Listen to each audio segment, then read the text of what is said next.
இன்றைக்கி ரெஸ்டாரண்ட் ஸ்டைலில் ரொம்பவே டேஸ்டியான ஹனி கார்லிக் சிக்கன் ரைஸ் தான் நம்ம எப்படி செய்யுதுன்னு பார்க்க போகிறோம். நீங்கள் இது வரைக்கும் இது போல் டேஸ்டியான ஹனி கார்லிக் சிக்கன் ரைஸை செஞ்சு பார்த்ததில்லைன்னா மறக்காமல் இந்த வீடியோவாக சேவ் பண்ணி வச்சுக்கோங்க. ரொம்பவே ஒரு டேஸ்டியான ரெசிபி இது. முக்கியமாக ரொம்பவே ஒரு சிம்பிளான இன்க்ரீடியன்ஸாக தேவைப்படும் இந்த ஹனி கார்லிக் சிக்கன் ரைஸை நம்ம செய்கிறதுக்கு. பட் ரொம்பவே டேஸ்டியாக இருக்கும். இந்த ரெசிபியை நீங்கள் லஞ்ச் பிளாட்டராகவும் டின்னர் பிளாட்டராகவும் நீங்கள் சர்வ் பண்ணலாம், இல்லை லஞ்ச் பாக்ஸாகவும் நீங்கள் கொடுத்து விடலாம். ரொம்பவே டேஸ்டியாக இருக்கும். இன்றைக்கி இந்த ரெசிபியை பண்ணுறதுக்காக ஒரு பேனில் எண்ணெய் சேர்த்துட்டு எண்ணெய் நல்லா காஞ்சதும் குட்டி குட்டியாக சாப் பண்ண கார்லிக் அப்புறம் க்ரீன் சில்லி சேர்த்துட்டு ஆயிலில் நல்லா சாட்டே பண்ணி எடுத்துக்கோங்க. கொஞ்ச நேரம் கார்லிக்கும் பச்சை மிளகாவும் நல்லா எண்ணெயில் சாட்டே ஆகி கார்லிக்கோட அரோமாலாம் நல்லா வரும்பொழுது இதில் ஒரு கப் அளவுக்கு குட்டி குட்டியாக சாப் பண்ண போன்லெஸ் சிக்கனை சேர்த்து நல்லா ஸ்லோ ஃப்ளேமில் குக் பண்ணி எடுத்துக்கோங்க. சிக்கனை நம்ம குக் பண்ணுறப்போ நல்லா ஸ்லோ ஃப்ளேமில் தான் நம்ம குக் பண்ணோம். நம்ம போன்லெஸ் சிக்கனாக சேர்த்துருக்கிறதுனால சிக்கன் ஈஸியாக அடி பிடிக்கும். அதனால நம்ம ஸ்லோ ஃப்ளேமில் குக் பண்ணுறப்போ சிக்கன் எல்லாம் ஈவனாக குக் ஆகி வரும். இது போல் நம்ம குக் பண்ணுறப்போ ஒரு 10 to 15 மினிட்ஸ் நல்லா இது போல் ஆயிலில் நல்லா சாட்டே பண்ணி எடுத்துக்கோங்க.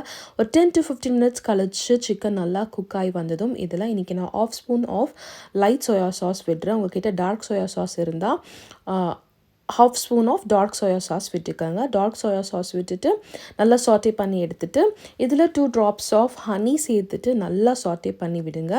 நம்ம ஸ்லோ ஃப்ளேமில் குக் பண்ணுறப்போ ஹனி இந்த சிக்கனோட நல்லா அழகாக கோட்டாகி நல்லா கேரமல் ஆகி வந்ததும் இதில் கடைசியாக சாப் பண்ணி வச்சுருக்கிற கேப்சிகம் ஆனியன் சேர்த்துட்டு நல்லா சாட்டே பண்ணி விடுங்க.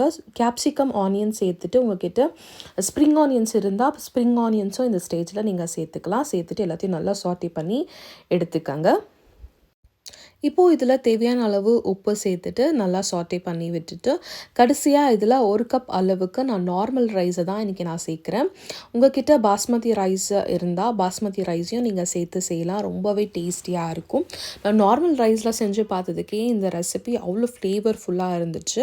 நீங்கள் பாஸ்மதி ரைஸில் செய்கிறப்போ இன்னுமே ஃப்ளேவர்ஃபுல்லாக இருக்கும். மறக்காமல் செஞ்சு பாருங்கள். கடைசியாக குக் பண்ணி வச்சுருக்கிற ரைஸ் இதில் சேர்த்துட்டு நல்லா ஸ்லோ ஃப்ளேமில் நல்லா சாட்டே பண்ணி எடுங்க. எல்லாம் ஈவனாக சாட்டே ஆகி வரணும்.